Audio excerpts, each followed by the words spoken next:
So my scientific background started way back in the late 60s, 1960s. Okay, that's when I graduated from the Malta University in biology and chemistry. That was my first degree. And as soon as I ended up with that degree, I started my first job in teaching, which was just temporary for about 3 months. I couldn't stick the teaching job at that point in time. And then I took up a job which was very, very interesting, which was at the Malta Standards Laboratories. And that's where I got acquainted with a lot of different instrumentation that dealt with, especially in the chemical side. Atomic absorption, spectrophotometry, GLCs,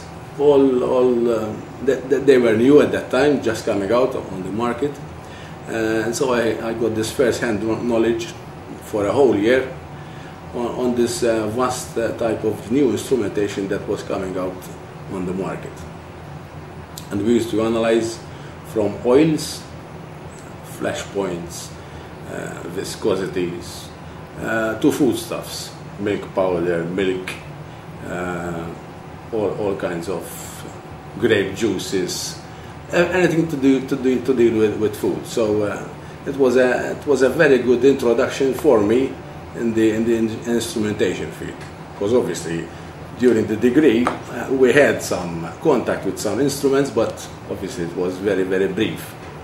Here I had a full year of work hands-on on various types of instrumentation.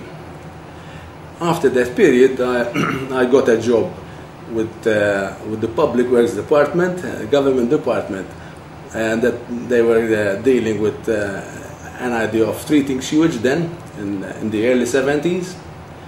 And I got a WHO fellowship where I graduated a postgraduate degree in environmental sciences, which dealt basically on the biology of water treatment, both in the water side, fresh water, and also on the sewage side. So that gave me that opportunity to study in this field. Obviously, this was held in England. I was studying at Aston University, and I graduated after a year in this postgraduate degree. I came back here, and we did a lot of work on obviously sewage treatment.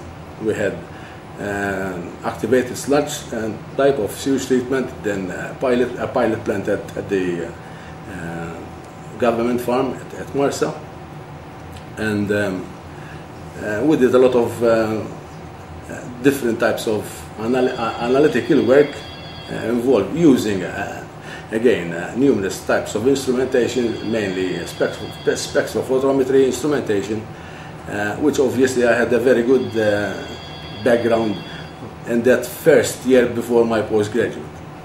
So I was quite up to it, so to speak. Unfortunately, after about 5 years, there was a change in government, and this project on sewage treatment was shelved. And I got stranded, so to speak, there with that knowledge that I had acquired.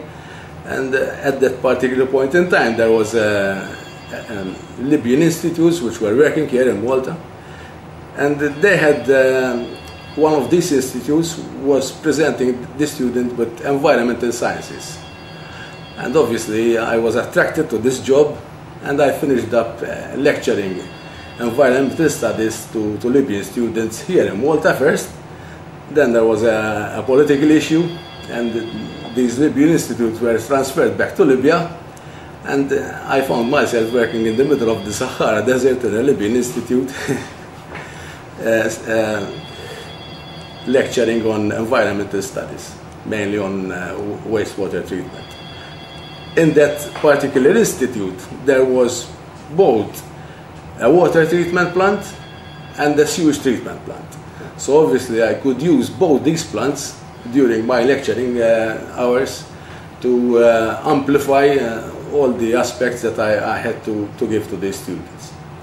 After about 3 years, you sort of get enough. Living in a closed environment, that it was quite a comfortable environment, but you feel like you're living in a glorified prison because you cannot go anywhere. I mean, you're in the middle of the desert there. Okay, we were living in a belt of an oasis belt, so to speak. Quite a number of palm trees and a lot of very good groundwater which we were extracting and treating. It was, the only problem was it was very high in iron and manganese, so we had to treat this water to remove this high level of iron and manganese. But otherwise it was very, very good prehistoric water. It was very old water, down and beneath the desert. After 3 years, as I said, I sort of got fed up there and I moved back here. And the job that I found was with a company here which was dealing with scientific instrumentation. So I went back to Libya now as a seller. So I was selling instruments in universities, Al Fatah University, the university in Benghazi, and even the university where I was lecturing down in the Sahara. I went back there again, where I used to sell a lot of instrumentation, you know, atomic absorption, spectrophotometry, GLCs, HPLCs, all this high-tech stuff, you know. They had the money, they could buy these instruments, and I had to know how to sell. So it was a good combination, so to speak. Then I came back, and I found this job in the local dairy here.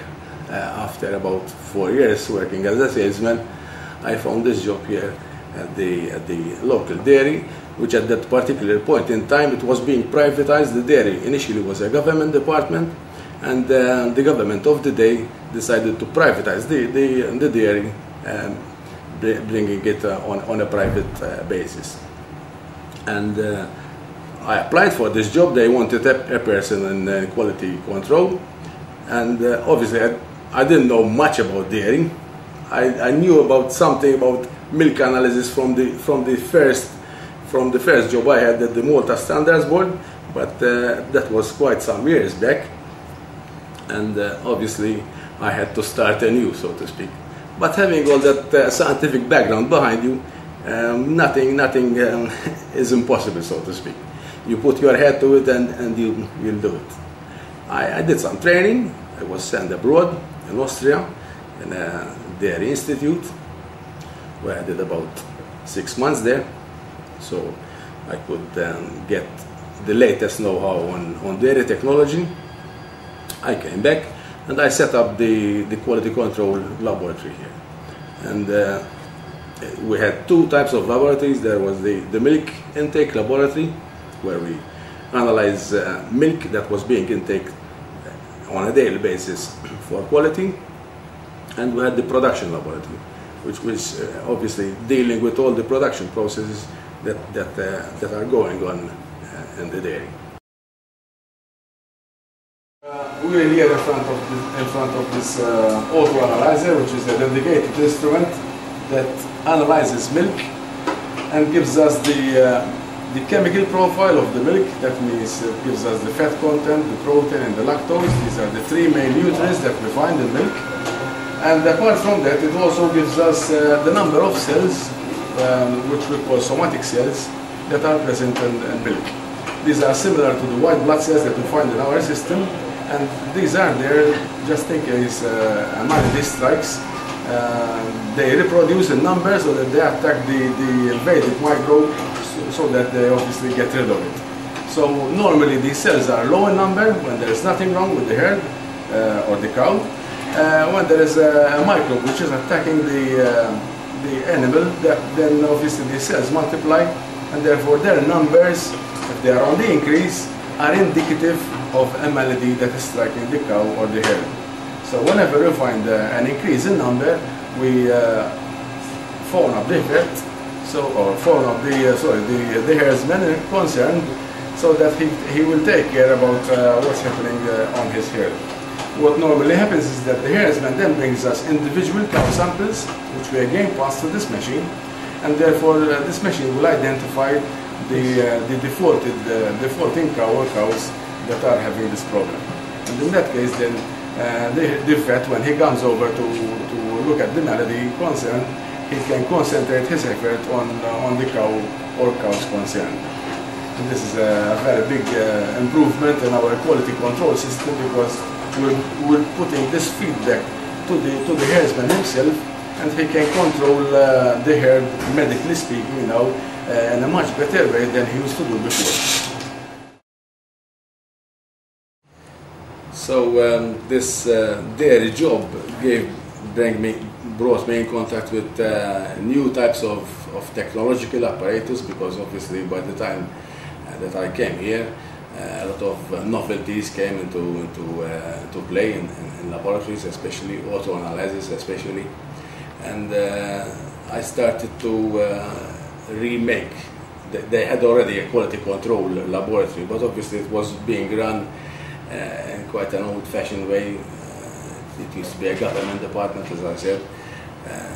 They tried to be, they're a bit conservative, you know, so they were using a methodology which was a bit outdated. So I had the opportunity. It was a good ground for me, you know, to exploit this possibility of renew certain techniques, bring in more new technology in the laboratory, and also in the production areas, because obviously even production-wise, numerous amount of technology crept in the production areas.